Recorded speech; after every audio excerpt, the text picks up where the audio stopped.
You ever see someone so entitled, so sure the rules don't apply to them, that they actually commit a federal crime on camera just to prove a point? Yeah, that happened right in my neighborhood. And it all started when Karen Whitmore, our HOA vice president and local real estate queen, decided that the biggest threat to Pinewood Heights wasn't crime or property values, but a German Shepherd named Rex. And not just any dog, this guy was a PTSD service dog for Jake Thornfield, a Purple Heart vet, and honestly one of the best neighbors I've ever had. So picture this middle of a Tuesday, sun's just peeking over the rooftops, sprinklers hissing in the background, and suddenly Karen comes storming out of her house. Designer yoga pants, clipboard, HOA badge clipped on like she's a federal agent spraying straight up chemicals right into Rex's face. No warning, no shame. And if you're thinking, there's no way she's that nuts, you should have heard the dog yelp, seen him pawing at his eyes like his whole world was on fire. That's not just animal cruelty, that's assaulting a federal service dog, same penalty as hitting a cop. 50 grand, 6 months in jail, career destroyed, all caught on Jake's security camera. But let me back up a sec. This didn't start with chemicals or shouting matches. It started months ago when Jake moved in.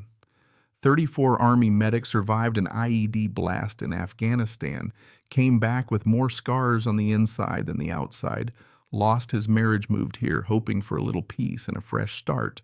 Just him and Rex, who's basically his life support on 4 legs. When Jake's anxiety spikes, Rex presses against him. When he can't hear someone coming up on his left, Rex moves in to block. The bond those two have, it's not something you fake. Now, Pinewood Heights is the kind of place where folks wave at each other $45. HOA dues. The drama, usually about whose grass is too long or who left their trash cans out overnight.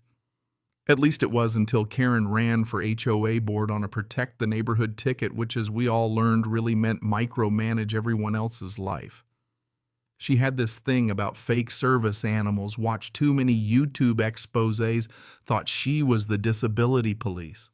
So when she saw Rex, 85 pounds of pure German Shepherd with a vest and a mission, she lost it. Jake gets this letter, official certified, stamped with the HOA seal, accusing him of breaking the one pet under 25 pounds rule. $500 fine, $50 every day. Rex sticks around. Jake trying to keep it civil hands over all the paperwork, ADA forms, vet notes, training records, everything short of a notarized letter from God. Karen documentation can be faked, she says, like she sniffed out the biggest scandal since Watergate. If you're really disabled, it should be obvious. Yeah, she actually said that. Then the real games begin. Karen snapping photos, whispering gossip, posting in the HOA Facebook group about service dog fraud epidemics. Jake, still trying to be diplomatic, even invites her for coffee, lets her see Rex's training in person, hopes she'll finally get it. Instead, Karen doubles down, says invisible disabilities aren't real, and demands Jake prove his PTSD at a board meeting. She shows up with a stack of Google printouts, acting like she's about to argue a Supreme Court case.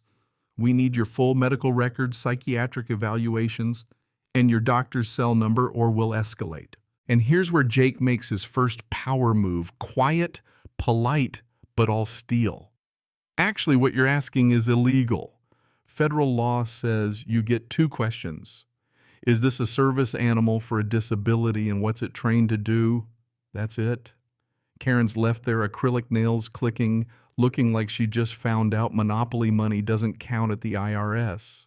But you know what people like her do when they're backed into a corner? They don't apologize. They get meaner. She rallies her board minions, starts a community awareness campaign, slips anonymous flyers in everyone's mailbox with headlines like, "Is your neighbor scamming the system?" She follows Jake and Rex with her phone, narrating their walks like she's David Attenborough observing a rare wild fraudster.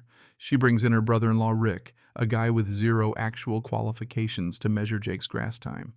His sprinklers even photograph Rex's bathroom habits, like that proves anything. Meanwhile, Jake's documenting every single move. Screenshots, video, emails, he's building a case because in the Army you never engage until the enemy gives you something you can use. And that's exactly what Karen does. She starts crossing the line from annoying to dangerous. Then comes the day Karen brandishing that spray bottle like a weapon, claiming Rex attacked her roses even though they were never near her yard. Sprays him full in the face. Jake's whole military training kicks in. He hits record on his phone, stays calm, lets Karen keep talking herself into a felony while Rex is whimpering and pawing at his burning eyes. "You just committed a federal crime," Jake says, voice flat and cold. He calls Maria a paralegal 3 blocks over who's already been documenting Karen's pattern of harassment against anyone with medical equipment disabilities or special needs kids. Turns out Karen's got a history, forced out an elderly couple with oxygen tanks, hounded a family with an autistic kid, even called a wheelchair ramp an eyesore. The cops show up, animal control takes Rex to the vet, chemical burns, but he'll heal. Karen tries to claim it was just vinegar and ammonia, which, as Maria quickly points out, is toxic as hell. Officer tells Karen she's facing up to $50,000 in fines, maybe jail time. And you can see the moment it hits her, she's not in control anymore. But here's the twist. This wasn't just about one service dog or one crazy afternoon. Maria uncovers a full-blown scam. Karen's been running a gentrification racket using her HOA power to harass people until they sell cheap, then flipping those homes through shell companies for big profits. She paid her brother-in-law thousands in inspection fees, funneled HOA funds into her own pockets, and targeted anyone she thought was too vulnerable to fight back, especially disabled vets like Jake. Now Jake and his suburban Justice League go to work. They pull together evidence of discrimination, fraud, embezzlement. They get the community involved. People who used to ignore the drama now realize they've all been played. Ashley from down the street, who's got a kid on the spectrum, organizes neighbors to come forward. Gladys, a retired teacher, finds the bylaw loopholes Karen's been abusing. Even Karen's old supporters start jumping ship when the feds get involved and subpoenas start flying. As Karen realizes her world's unraveling, she gets desperate, tries to delete financial records, too late. Maria's already got bank copies launches, fake Facebook, smear accounts, even tries to bribe Jake to move out. 10 grand and you disappear. Jake just records everything, smiles, and keeps building the case. Karen's family falls apart. Husband leaves, daughter blocks her on social media. Brother-in-law Rick flips on her to save himself. When Karen hires a private investigator to prove Jake is faking his PTSD, all it does is bring out more proof, commendations, medals, even his ex-wife testifies for him. The community response. A rally in Jake's front yard, dozens of veterans' news cameras, even Rex gets his moment on TV showing how he actually helps Jake. Karen tries to spin it screaming about veteran privilege and government handouts. Every word just adds to her hate crime case. Then the annual HOA meeting turns into a full-on reckoning. Local media, FBI agents, neighbors packed in like it's the Super Bowl.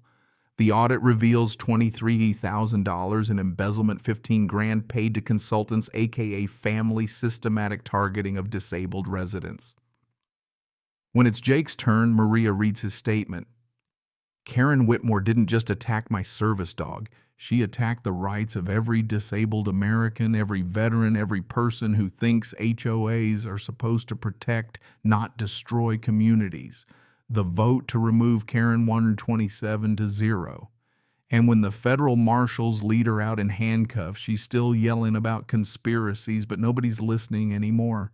6 months later, Karen's in federal prison, her real estate license gone forever, her name a warning to every petty tyrant in an HOA boardroom.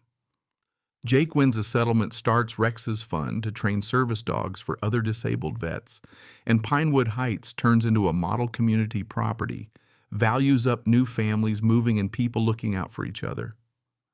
Even Karen's old cronies end up pitching in at the neighborhood's first accessibility fair. So here's what I want you to think about. Do HOAs protect communities, or give petty dictators a platform to bully the vulnerable. Drop your story or your wildest HOA nightmare in the comments. I read every one. And if you ever think you're powerless against a bully with a badge, remember Jake and Rex. And know that sometimes the best revenge isn't just surviving, it's building something better from the wreckage they leave behind. If this had you cheering or shaking your head, smash that like button, share your own HOA horror story below, and subscribe so you don't miss the next round of suburban justice. Because around here, we believe the only real rule that matters is don't be a Karen.